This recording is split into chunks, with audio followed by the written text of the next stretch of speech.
Welcome, everyone, to the first Thursday of the month. Dr. Eddie Capparucci is joining again today, and I saw his topic. What do you have for us today? Oh, Tammy, good to see you again. Good to see the people who are here. Today, we're going to be talking about men and empathy, and we're going to talk about the idea of why do so many men struggle to show empathy, especially those who would have dealt with childhood trauma and emotional neglect. Now, many betrayed partners, you know, we we hear it all the time from you, and it's the idea that you're telling us my partner struggles. He has a very difficult time showing empathy, and you're absolutely correct. You are, and you're talking to somebody who had his own struggle with all of it. But again, why is that the case? When we look at, especially we look at this population of men who struggle with problematic sexual behaviors. Now, let me, tip you off on something. You can expand that audience to men who deal with addiction. And in fact, you could probably expand that audience to most individuals who deal with addiction. And I'll explain why that's the case, okay? Um, but we have to understand that if you're looking for the root, if you're looking for where did this go wrong, it is going back to the family of origin and what occurred or did not occur, what took place or did not take place that wound up impacting whether or not a person can be empathetic for someone. And it is. Children learn empathy through nurturing relationships. It is through the bonding that we have with other people. When our parents or your caregivers respond to a child's emotion, naming them, giving them the name, what are the words for those emotions? Soothing them, helping them to learn to soothe, to emotionally regulate. You know how I've been on that kick lately. Um, they teach them how to do that. Teach them how to handle the emotions of other people. Well, what happens is that child winds up recognizing their own feelings and their own emotions, but more importantly, they notice the emotions of other people. Now, again, that is in an environment where we're talking about a secure attachment. There's a strong bond that happens. When you look at folks who deal with addictions, and today, again, we're staying with the problematic sexual addiction, most of us did not come from secure backgrounds. We didn't have a secure environment where we bonded like this. Doesn't mean, again, that our parents were bad people. There were some very good people, but the circumstances that occurred did not allow for that to take place. And so, therefore, with that broken attachment, that wound that we have, what also occurs is our ability to be able to be empathetic.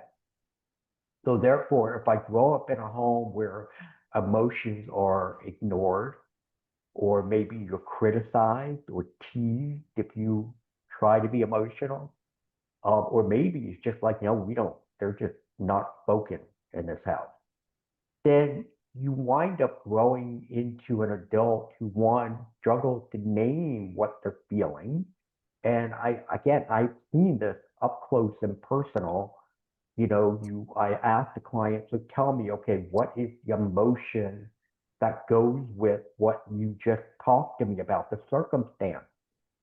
And they struggle to come up with something. Again, they'll come up with, I feel afraid, I feel sad, I feel frustrated. Frustrated is a big word that you use. Okay, and let's go deeper. And you have to give them a sheet so they can look at it and be able to name something. They were supposed to be taught that when they were younger. What is the word? Okay, the kid's frustrated and stuff, and and a mother or a father says, you know, what you're feeling is disappointed. You're disappointed. Now, it doesn't help that child in that immediate time frame, you know, to be, oh, I'm disappointed, so therefore I can react differently to it. But over time, they will. So one is struggling to name those feelings. Um, Also, what happens is this individual gets overwhelmed by other people's emotions. And again, those of you who are dealing, you know, who've been betrayed, you've seen this, right? You see it often. You're trying to express your grief, you're trying to share your frustration, you know, may be angry or whatever, which is fine, but yet they get completely overwhelmed and it becomes more about what they feel than what you feel, right? You've been there, you've seen it. It happens over and I've seen it when I've had couples together. I've watched, you know, the betrayer just fall apart. And again, you realize what you're doing to me. You shouldn't be talking to me this way. It's like, dude, man, she's hurting. You're not seeing her pain, but that's part of what goes on. Or what they'll do again is they will shut down, they'll withdraw, they'll pull away because they don't know how to deal with conflict. They hate conflict. I can't tell you how many men have said that to me. I hate conflict. And they don't know how to deal with it.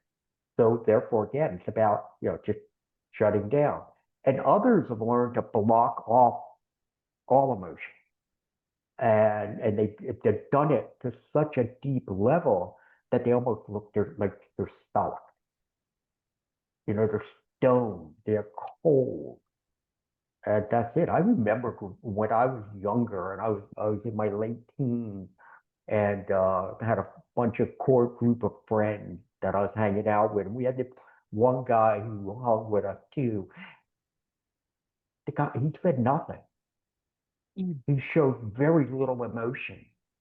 He actually started dating. He was a good looking guy and he had a good job, but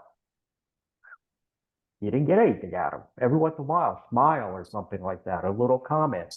Um, and he started dating this girl. He dated her for about a year and a half, and he asked her to marry him, and she said no. And she broke off the relationship because she goes, he doesn't talk to me.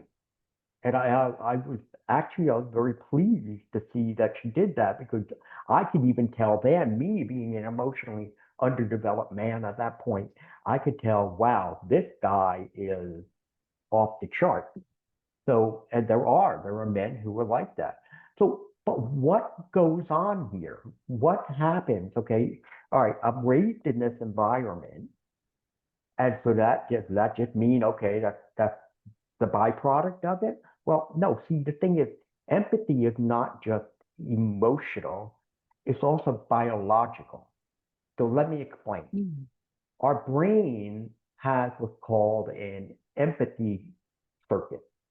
Okay, that's part of it. And these include in that empathy circuit, there are cells that are called mirror neurons. Mirror neurons. And what that does, it helps us to reflect what someone else is feeling when we see their expressions or we hear their tonality. And we can pick it up, and so therefore then we can we be able to relate with them. So when that circuit is working well and everything moving along, because again, we've been in an environment where there's a secure attachment, we can just naturally pick up on other people's emotion and then we can respond in the appropriate manner, the way we need to. But when we're raised in an environment where there's neglect, there's trauma, and here's the big key, there's constant stress. Constant stress. You know, as I've gone back and I've looked at my childhood and my teen years, and I thought, wow, that stress by things. There were times, but no, there was always a stress. Mm. I just was able to distract myself from it, but it didn't go away. It sat there, waiting to have to go back home. All right, but so it's there. And what happens that neglect, that trauma, that constant stress, what it does, it cracks those mirror neurons. Doesn't literally crack them. Okay, I'm using a metaphor, but that's what it does, cracks them. So therefore, then we can't reflect. And research has shown us that there are several areas of the brain, and I'm not going to get into all of that with you right now, that are less active in people who struggle to have empathy, which makes perfect sense. Okay, it's almost like that portion of the brain, a portion of the brain located in the right hemisphere, just doesn't get fully developed. And what that means is that the brain has learned these survival patterns, these survival techniques that ultimately, while it may protect us from feeling emotional distress, pain, and discomfort when we're younger, it also makes it very difficult for us to connect as we start to grow up and try to develop real, authentic types of relationships. Now, not all trauma affects brains in the same way. All right. And that's why you can't say like a blanket statement, well, that anyone who grew up in a neglectful or a traumatic environment, they cannot demonstrate empathy. That's not true. I've worked with men who are very empathetic. But what does it all rely on? Well, one is the timing, okay, that trauma during early childhood, okay, very early childhood, that when the brain is developing, I mean, and it's developing very rapidly, that that seems to have the strongest impact. All right. So therefore, if your trauma didn't begin until you're maybe like 8 to 10 or even a little bit later, it may not be as severe of a problem. But during those very early years, between 2 and 6 or so, it could have a devastating impact. The type of emotional neglect, also can wind up leading to how deep do you wind up cutting off or being aware of your emotion. Okay. And abuse, depending on what the abuse is, what that can do is that will determine how intense is that fear or mistrust that you have of other people. And then finally, there's the biological aspect of all of it, where again, genetically, the makeups are different for different people. And that also can play a role in how the brain responds in those circumstances. Okay. So basically, trauma and emotional neglect, does not damage every child's empathy circuit in the same way. But it leaves some type of imprint. And that's what's important to understand. All right. So therefore, that's why you look at John, and John he's pretty much shut down. Joe, however, isn't shut down, but Joe tends more to want to withdraw from things. Okay. And then you have Charlie, and Charlie doesn't shut down, and Charlie doesn't withdraw, but Charlie, doesn't, he can't match up with what's coming at him. So therefore, he says very inappropriate things at different times. And, this is the guy who sometimes something goes wrong, he giggles, and what that is, that's a nervous reaction to what's happening. So with all of this, so that's what we're dealing with right now. Okay. But here's the good news. And the good news is that the brain can heal and empathy can be cultivated. Now, I will be the first one to admit that for a long time, I've always been of the mindset that you really can't teach empathy to Mm, someone. I'm still, I still got a foot in that camp, okay? But I've seen in the work that I've done, the research that I've been doing over the last 3 to 4 years, that perhaps maybe we can lay down the groundwork that people then can build upon. And a lot of that has to be done through, and I did a group for men about emotional development earlier in the year. And a lot of that group, it was a 10-week course, and it was all about really helping them by putting them in those positions. So we did a lot of little, you know, circumstances. Here's a circumstance. Here's a case study. This is what happened. What's going on? What's the emotions that are being displayed? What it should be the response that you give back? And I found that was very, very helpful for the large majority of the group that I gave that with. So again, that was kind of like a test model for me to do. And so it made me realize, you know what, maybe we can help them along the way. All right. So, and with practice, and that's what it needs to be. It has to be with practice. That's how it'll all go stronger. Because it won't grow if you just take a class or you read a book. Tammy, famous for saying, hey, you know what? Reading a book is not going to change everything for you. And she's right. It's not. Even if you read my book, you're not. Okay. You need somebody there to be helping to drive you along, and you need to practice. Right. So what are some of those things we can do?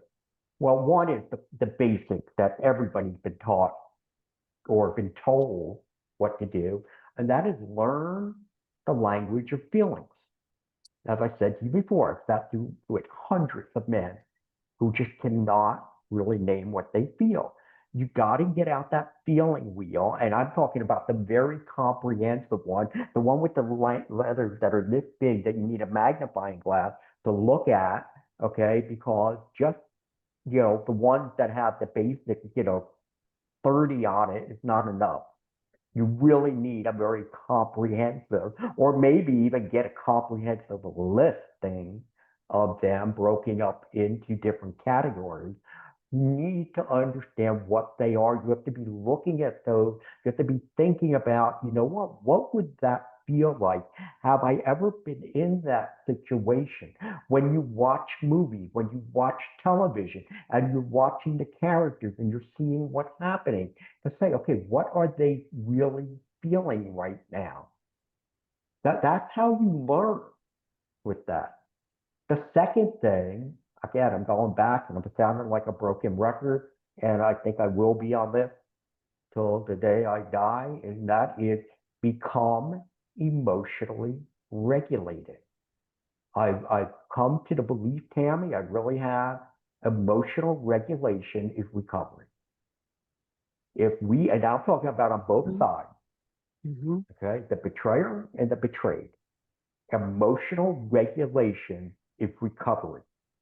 It's not all of recovery, but that is the basic. If you get there, everything else starts to fall into place. If you don't get there, everything else will remain a mess.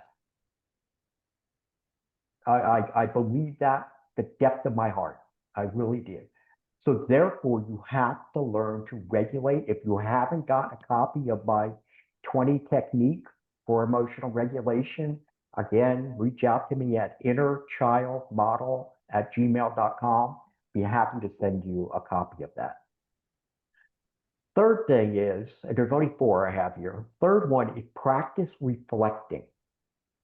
So therefore, again, this comes back to the whole idea of my number one rule, right? Everybody should know my number one rule. Slow everything down. Before reacting, pause and ask, how would I feel if this was happening to me? Okay?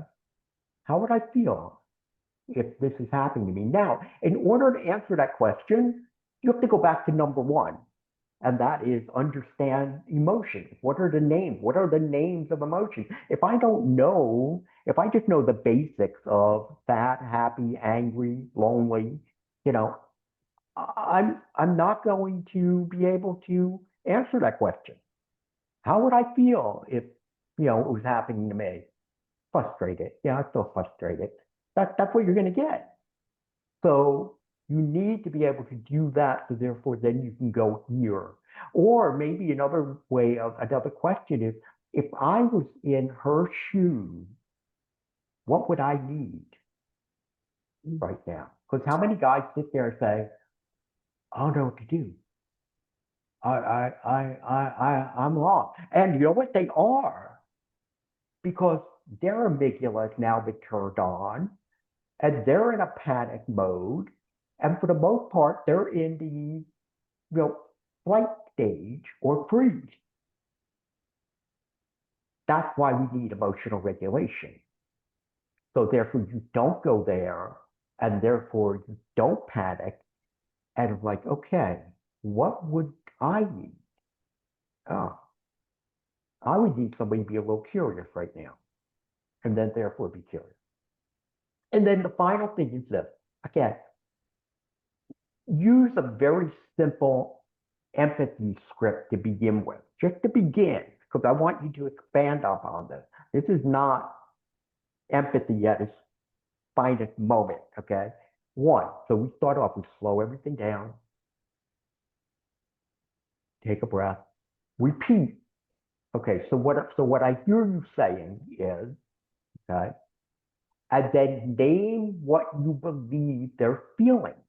What is she feeling? Well, sorry, it must be frustrating. I would imagine that's probably the thing you'd say. That must feel frustrating, and let her, and if she said, yeah, it's frustrating, then maybe follow up with it with, well, can you explain frustrating how and in what way frustrating to me? Explain, give me a different emotion for it. So you can learn from that and then validate. I can see why that would happen. That makes sense, whatever. And then finally, so what can I do right now to help you? What is the one thing that you need the most from me? And that's what we need to be doing. And again, I think with this, what's going to happen is if you begin this process, you will start to learn how to be more empathetic. However, for those of you who are dealing with betrayal, I ask you to kind of open your heart a little bit and definitely open your mind to understand a lot of what you're not getting is not because he doesn't want to give it to you, it's because he can't give it to you. I can't give you what I don't have. That being said, if I don't have it and you need it, I have to do everything in my power to be able to learn to or to obtain that so that I can give it to you. I owe that to you, and I owe it to myself. So Tammy, that's what I got for you today. Great stuff. I was like, oh, I feel like a bobblehead because I'm sitting over here nodding my head like crazy on that. I was curious when you're talking about, emotional regulation, and I'm thinking that the people, like you're talking about the person you knew as a teen that was like so Yeah, emotionally cold, that can appear to be emotionally regulated. Look, I'm completely calm. So how often do you find people that mistake that for emotionally regulation? that is a great point. I'm so glad you bring it up because it's something that I have to stress to men all the time. Because when I start talking about emotional regulation, they're like, I'm regulated. It's like, yes, but the emotional regulation is not just, oh, I'm upset. Emotional regulation, dysregulation is sometimes when you withdraw, that's emotional dysregulation. If you're bored, that's emotional dysregulation. Emotional dysregulation can come in all sizes and shapes. Mhm. We have done a wonderful job. When I say we, I'm talking about us men who grew up in these circumstances of being able to push aside that those bad emotions, those distress, the distress. We pushed it aside, and how? By learning to distract ourselves, keep ourselves busy. But you know what? It doesn't go away. It is still in the body. And you know what it only takes? It only takes one comment. It only takes one little thing to go wrong. Snap. And again, snap doesn't mean it has to be this. It could be I'm running away. So yes, you are absolutely right. When we look at emotional dysregulation, it takes on many faces, many faces. And that's where men struggle because they think, no, I'm regulated, I'm calm. I thought for decades, I thought I was emotionally regulated. I now realize I lived for decades almost constantly emotionally dysregulated unless I was distracting myself. And even then, I was dysregulated. So it's interesting because Scott and I did a webinar yesterday on resiliency, and we talked specifically about the emotions wheel and how yes, there's the primary, but yes, getting out to those outer things of like, oh, there's 20 different things that could be Yeah, anger, and understanding that. And you are exactly right when you were first starting out and you're talking about men, and I was like, oh no, this is women too. I had zero, like people would ask me, what are you feeling? I was like, I don't know, I'm just feeling. right. And like you're talking about shoving down the negative emotions, we also shut down all the positive emotions. You can't just numb out the Yeah. bad things, you're numbing out Well, everything. you're absolutely right. It is impossible to just shut off the one side without also dealing with those. You're going to see that, and that's when again you get the people who are more flat. I was pretty much flat. There wasn't a whole lot I got excited about. There wasn't a whole lot that I got, upset. I was just here the whole time, and I thought I'm regulated. No, I Mhm. wasn't. I was pretty much emotionally dead. Yes. Yeah. Yeah. So I put three things in the chat. So Dr. Eddie, on September 22nd, and it does require registration, but for partners, it's the inner child.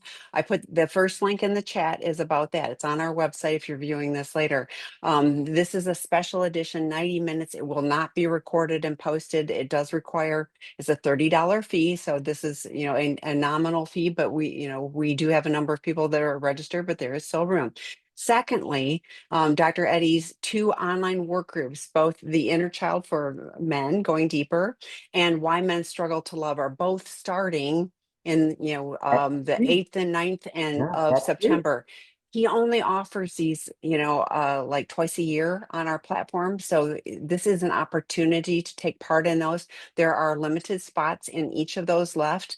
Again, they're on the Seeking Integrity website if you're catching this as a recording. So I wanted to call out those resources before we hit the questions. Yeah. Um, so with that, the first question is, I see my SA husband having empathy all the time for other people. His lack of empathy seems to be reserved for me and our children. He told me that with spouse and kids, it's different. So do they only lack empathy when people are hurt by the harm they caused? So I guess the question becomes, are we talking about does he have empathy or does he have sympathy? Yeah. All right, because and they look similar, right? They look similar. And sympathy is, oh wow, man, that's hard. I'm so sorry you're being like that. That's good. And then you can move on. Empathy goes a lot deeper with all of it. Um, I think it is rather odd that he would be empathetic with others and not so much with the spouse and kid, because if you have that empathy muscle, it's rather difficult to turn it off. Now, let me also speak out of the other side of my mouth. There's When we go to connect with people, if we're dealing with people on a more of a 10,000 foot level, okay, we don't have a really strong bond with them, we could be a bit more vulnerable there. Why is that? Because they have no power to hurt us emotionally. I go down and I dig into the trenches with people who now I'm supposed to be connected with. I'm really not, but I'm supposed to be. They have the power to hurt me emotionally. So therefore, I may be keeping them at bay. So it's difficult for me to answer this, outright for you. I'd have to sit with him and talk with him to see what's going on. But it could be one of those two things.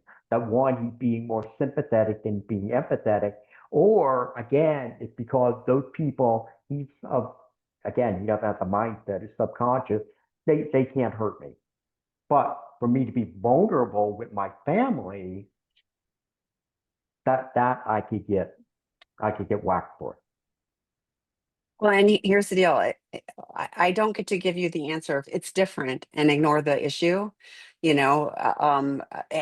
yes, I'm with Dr. Eddie, with people that are more peripheral, there's less vulnerability and it can be more of a facade of like, oh yeah, I feel bad for you, but then I move on. With you and your family, you're talking about the primary relationships, it would be different and it needs to be different. And therefore, like that would be something of like, yes, I can see that I have a deficit and this is something I need to work on, rather than just giving you, oh, it's different and, I'm going to ignore the problem. So I hope, while acknowledging that I have work to do, I'm also going like, yes, and I'm going to do what I need to do to learn to do that differently. And I would, the other thing that's in here, he says, is that uh, he told me that with spouse and kids, it's different. Mhm. How's it different? I would have him open up. How's it different? And if you That's a, get yeah. And if you get, I don't know, it's just different. No, sorry, that's not a good answer. You need to go, hopefully working with somebody, working with a therapist, and go and pursue this more. Why is it different with us? I would like you to come back and explain to me so that I can better help you as you can help yourself. So I would look at that. Yeah, I love that. Dig it deeper. And honestly, it's different and it should be more important with the people that you are Yeah. in your inner circle. So yes, there's just an opportunity for more work. But again, if I'm afraid, if I'm fearful, it's going to be difficult for me to do that. Correct. Man and betrayer here. I notice how I can be very empathetic when I barely know someone, but less and less with my partners as the relationships go on. It looks like I am searching for strangers' validation more than closed ones. I think this is deeply tied to my dysregulated attachment type. Well, it is. Well, and we just talked a little bit about this, but what you said there, that you're searching for strangers' validation more than close people who are close to you, it's because there's a fear that I will not get validated from them. You subconsciously have made that decision. The people who are the closest to me will not validate me. They will not accept me. They will reject me. And that's why you need to go out to strangers to seek that validation. It is safer. It's not. That's what you feel. But what you feel again versus what is real. They're two different things. And you're right. It is, it's definitely an attachment disorder, of an attachment wound. And that's what I'd be working on with your therapist, that you should be working deeply to try to, heal that wound so that you can start to, because it also goes back to what I said before about what happened to us, why we don't have the empathy. It's because we don't trust. As we grow older or as we are younger, based on what happens, there's a mistrust that develops. And so therefore, I now have to guard myself. And that's what you're doing. You're guarding yourself. So I added Troy Love has the attachment Yes, wound work group starting later this month. That might be a good fit for you. that would be But great. I'd be really curious if you took Dr. Eddie's inner child, because I bet those little kids are going, no, no, no, don't, it's too Well, scary. true. That's true. You could benefit from either of those, but I, that wounded, attachment course is a good one. So, Yeah, it is. I love both of them, and I think both of them are really helpful. I don't think, oh, just do this. I honestly, I see like it's the yin and the yang. Like getting both of them, you really get a more complete picture. um, Okay, my husband my husband was a good communicator and had a lot of empathy when he was courting me, aka love bombing me, yeah, which is not empathy. How right. does it disappear after they get us? Is it part of the plan or is it part of his addiction? He was watching porn when he was 10 years old. It is not part of the plan.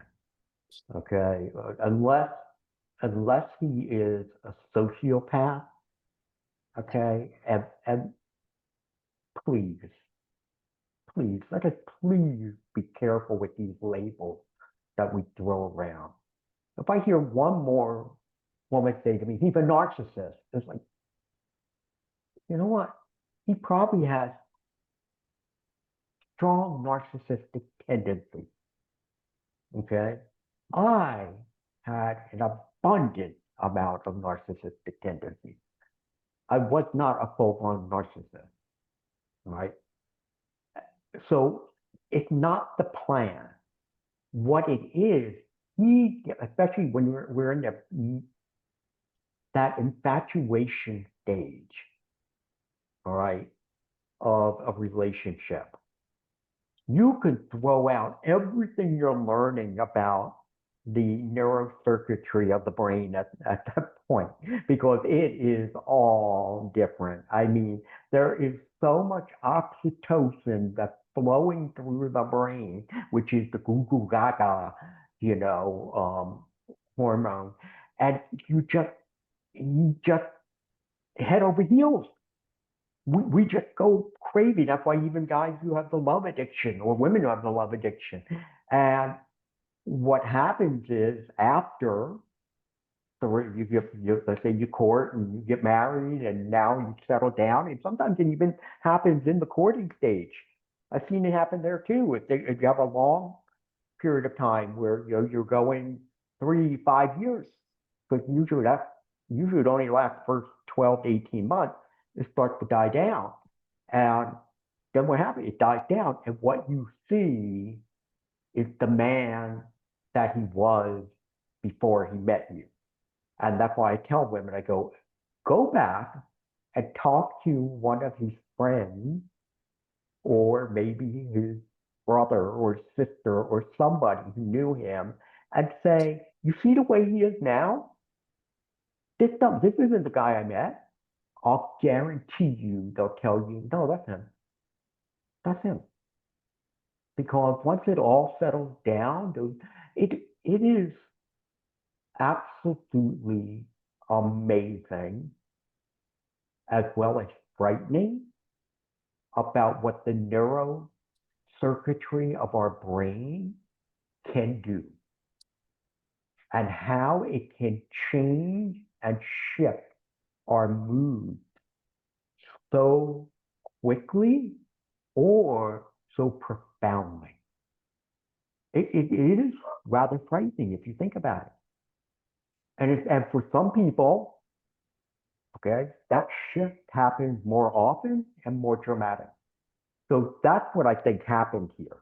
I think, yeah, did he love bomb you? Yeah, he definitely loved bomb you. But usually in every beginning of relationship, when we're in the infatuation stage, people are love bombing one another. And it does. After, again, time settles in, that dissipates, and now we go back to the natural flow of the neurochemicals that are going on in the brain. So I'm sorry. I know it's like people feel duped. Um, and that's why sometimes, we say, you know what, don't court for a while. Date somebody for 3, 5 years. Let some of that infatuation die down so that but then also recognize it. Because a lot of times, like women might recognize it, but then they're like, oh, he's probably just going to. No, recognize that, oh, wait a second, this might be the real guy. Well, you're talking about the neurocircuitry, and I was like, and the brain will also make you ignore those. Like, there's massive red flags, about stuff, and but we love this person, and they're just so wonderful, and we shut those things off. So I love that you're talking about go ask somebody, and I was like, that would be like just good dating advice. Go talk to the friends and say, before he met me or she met me or whatever, like, what was this person like, and what is your experience, and get the lowdown, from that standpoint. So, but we don't want to do that because it's like we're so No. Yeah, we might hear something we don't want to hear. yeah, no, no, they're wonderful. They would never do that. Okay. The next is a two-parter. Maybe if mirror neurons are damaged, that might explain why they need super stimulus of porn to get sexually stimulated. And also maybe the overuse of porn damages the mirror neurons, thereby inhibiting empathy. And I don't know the answer to either of those. I don't either. I don't either. I mean, that they're good, hypothesis. I mean, there's something for somebody to go and study, Debbie. I wouldn't want to sit there and say yes or no to either of those. But there's definitely food for thought. Okay, then the next one is betrayer. Seems like people with these childhood experiences that end up becoming addicts could be mistakenly seen as being on the autism spectrum. Have you seen that? How does one tell the difference? Okay, so have I seen people mistakenly be labeled? Again, this is the thing with labels, and we need assessment. Yes, there are people I've seen who have been, you know, people come in and say, yeah, he's on the spectrum. And we sent them out for an assessment and came back, no, they're not. I've seen others who say, I think he's on the spectrum. Sent them out for an assessment and come back, he is on the spectrum. Um, and yes, that could be it. Uh, it is not. It is not by far it is a very minority, it's a minority of the clients that I see that are on the spectrum. There are some, no doubt about it. But again, we need to be cautious about labeling people. Um, because again, now if they're on the spectrum, then the question becomes, okay, where on the spectrum are they? Right? I mean, are they at the very beginning of it? Are they more to the far end? Because again, that's gonna vary dramatically in what goes on, and therefore, and if it's more intense, then they shouldn't be working with a therapist like me. They should be working with a therapist that deals with autism. Okay, that specializes on how to help them become more comfortable in social settings. So again, that's basically what I have there. And I have some more information I threw in the chat. Candace Christensen, she is the expert on neurodivergence and sex addiction. Like, and people consult with her. You can get a consultation and have, Yeah.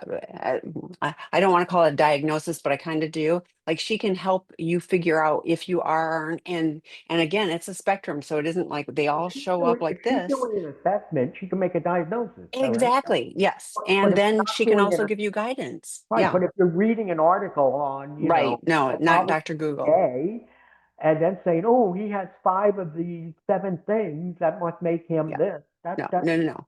No, that because this is like, when people say I'm depressed. Well, if you have addiction, you're probably going to be depressed if you're working on recovery. And so going to somebody who can actually diagnose, do you have depression on a yeah. clinical level? And you also have addiction. This is where you need the proper qualified professional in order to make those Let diagnoses. me let me say something else here, okay? Again, Sure. since we're on the label kick right now, you throw a label on somebody, what you've done is you've increased the shame.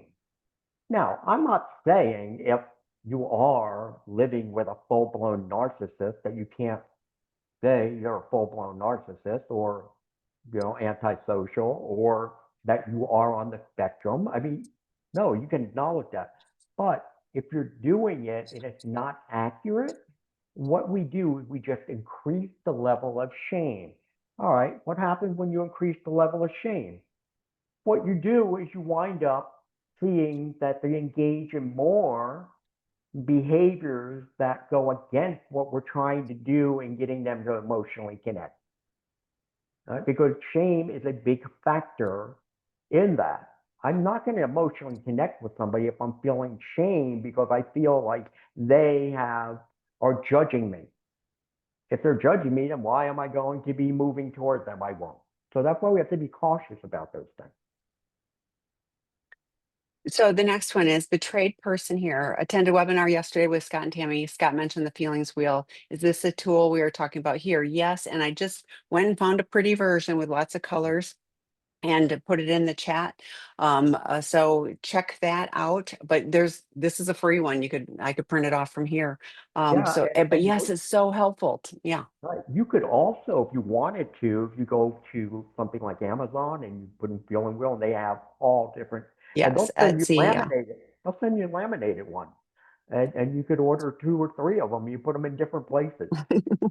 Oh, I know. Yeah. Have it tattooed on your hands so you can take No, it off. no, it can't be on your hand. It's got to go No, no, along it your needs to be a arm whole all the wall. way here across and Yeah, around. I agree. Is so the a comment with spouse and kids, we are under the same roof, so he doesn't have to be nice to us. What does that mean? Mm. Like I, he should be extra nice, yeah. no, I don't. Wow. Okay. I'm sorry about that. Um, so I find with myself it's easier to be empathetic to someone who's upset with someone else rather than upset with me, even though I consider myself to be empathetic. So it's the ability to see the other person's side when it conflicts with your own viewpoint. Yeah, I'm sorry for laughing, but it makes perfect sense that, to be empathetic with someone who, if they're upset with someone else, because again, if they're upset with you, and again, this is where, again, it's like making it about you, because you're getting offended or you're getting insulted or whatever it might be, or shamed. Yes, it would make a lot of sense that's an easier pathway. So yesterday, Scott said you have to do some self work first before healing the inner child. So we have on the work groups, sex addiction 101 or porn Right. addiction 101. Yeah. Like you can't be working on all this other stuff if you're not sober. Like But I you do, have to have right. a foundation. Yeah. You need the basics to be right. I don't, right. The people who come to me to deal with the inner child work, 90% of them are sober. Okay. They've done the basics. They've covered all of that. And I mean, yeah, could I do the basics with them? I could, but that's not, you're spending a lot of money to do that stuff. You don't need that. You need things, these kind of courses. You need therapists who specialize in doing that. And then you want to move to the inner child work. Yeah, remember, it's about going deeper. That's why I called it going deeper. It's always about that. All right, I feel grounded. My sobriety is strong. Does it mean I'm perfect? No, it doesn't. But I feel good about it. And what the inner child work does, it just takes you another level deeper. So I think this next question is about, is there an inner child certification? And you train Yeah. therapists, Well, but yeah, yeah, we have a therapist certification program right. But for it's for therapists. It's right. not, there isn't a certification for non-mental health No, no. professionals. There's an online version of the inner child for the general public if they wanted to take that, if they can't. And we created that for those who can't afford weekly therapy. So therefore they have a series of videos, 13 videos that are narrated by me, but no, there's no certification to come with that. Can the same thing be applied to a woman? The shift applicable to women as well as a woman? Yes. Yeah. Yeah, yeah. Like but when Dr. Eddie was talking about, men, and I'm like, oh, it's, it's anybody who's struggling with addiction. And yeah, we can all learn, to I actually have more hope than Dr. Eddie because I have learned to have empathy. I have learned my emotions, so I think recovery brings amazing things. Yeah, I So then go think ahead. can too, but you have to put in the effort. Tammy, I'm sure you put in a lot of I time have put in a lot of effort. and energy to do that. I have put in a lot of time and energy to learn how to do that. And that's what it takes. So then this one is the man and betrayer from the timestamp about it is never a plan. I did that so many times, love bombing, showing extraordinary empathy in the first stages of conversations and relationships. And then I get bored and I slowly Yeah, detach. No, yeah, it was never a plan. I never did that on purpose. It was caused by deep dysregulation. I never even was aware of it before starting to work on it. And then the next question is, can this work be done simultaneously to my question above? I can think this that's the work? same one. I'm not sure if they're Yeah, tied together. So, yeah, I don't know, but I mean, what he said right there is exactly right. It's very rare that you get these men who are setting out to, manipulate someone. And again, but in that case, you are talking about, the antisocial or the sociopath. and I Oh, figured out the next question. go It ahead. it really is about the can you do the foundational work and the inner child work? And my experience is if you like, what are we running away from? All of that stuff. And so if we don't have a plan to help us stay sober, even when we're starting to dig in those layers, relapse is more likely. Right. Yeah. The answer to the question is yes, you could. However, is it the smartest thing in the world to do? No, it's not. It's not. So, Okay, my essay husband and I are working individually towards recovery. I do see both making progress, but it's hard for us to connect and communicate.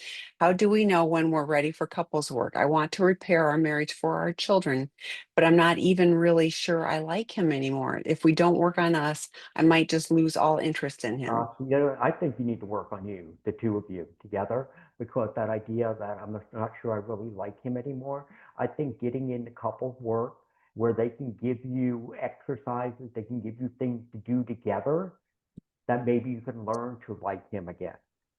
So again, you're saying I'm seeing progress, I'm seeing connection. The reason you're reluctant to do the couple work is because, oh, that means I have to move towards somebody who I don't like.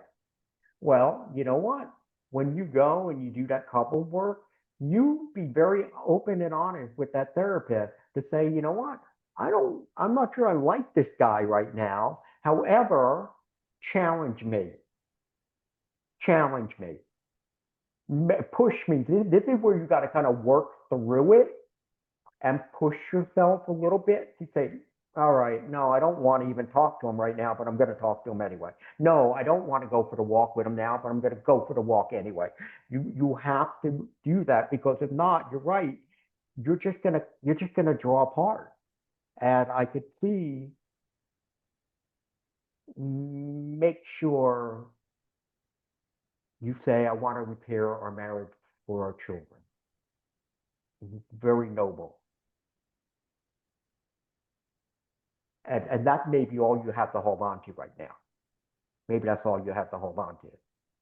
So hold on to that, but see if it can. Because let me tell you, I've seen people who are in the place you're in, and they've done that work. They've taken the risk of stepping in and doing it, and great things have happened. But I would say yes, I would say go for it now, but be very honest with that therapist, even before you go. Don't make an appointment. Say, hey, I want a consultation. And I want to know what is it that you're going to do to help us so that I can, be able to push myself to engage. But make sure you find the right person for that. And I often suggest that you ask your qualified individual therapist who they recommend, because ideally they're all working on your team. You've got releases signed so that they're able to support. And then I was thinking one more thing about this, Dr. Eddie. Like it would be easy for me to go, oh, I don't even like him anymore. And like what a self-protection that could be. Like, it could be like one of those like if I don't like him, then I can hold myself safe because this has Right. been really hard and scary. Right. That's exactly what it is. It is self-protection, and I can understand why. Okay, so the next one is my husband feels that he is being judged because I ask for basic accountability as part of our recovery as a couple. He can learn to see the difference between me judging whether I am safe based on how he is doing and if he can feel comfortable sharing this with me versus him feeling judged. I only want to find a common ground to discuss how things are going so we can grow together as a couple, not to judge him as not being good enough. That's the sort he tells, or that's the sort he is probably the story he's telling himself. All I right. use that all the So, time. okay. So again, here, so he's saying, I feel like you're judging me. All right. And you're saying, no, I just need information so that I can feel safe. So therefore, okay, we got these two sides, and it's like, okay, what's going on here? And I think you need that third party. I think you need somebody who's going to sit there, and maybe it's just a few sessions or whatever, to say, okay, how do we do this? How does he, again, because again, it's about me. I'll be a judge, right? How does he be outwardly focused? How do we make sure you, and I'm not saying you're doing this, but if maybe that you aren't being judgmental in your approach, I don't know. I'm just, sometimes that happens. You don't realize that you're even doing it. And maybe also this is important too, because I know we're going to have to run. Everybody responds to different things. There's different stimuli that we can prevent, that the way our tonality, the way the words, and maybe it's just the way there's something, an approach that would work better for him that you just haven't found yet. Not that we want to coddle him. I don't want to coddle him, but still, I want to make him feel more comfortable. I want him to understand that that is not your goal to judge him, but for you to gain safety. And hopefully he wants you to feel that. So that's where I would bring the third party in though. I love bringing the third party in. And I was thinking in my personal life, there was a question I used to ask, used to, because, and it would not get the results I wanted. And I got pushback on it. And I learned to, I shifted it. I get the same information, but I changed how I ask. And I get zero pushback. So to your point, there can be ways of doing it, words that are said that could be triggering from whatever. So it may just be, is there a way to reframe it, but getting the third party to help, this is the goal of us coming together and I'm saying something that isn't landing right. How can we do this? So great job. So join Dr. Eddie has two work groups starting next week, and then Dr. Eddie and I will be on September 22nd, TAMI at seekingintegrity.com if you've got any questions. Thanks as always, Dr. Eddie. Bye, everyone. All right.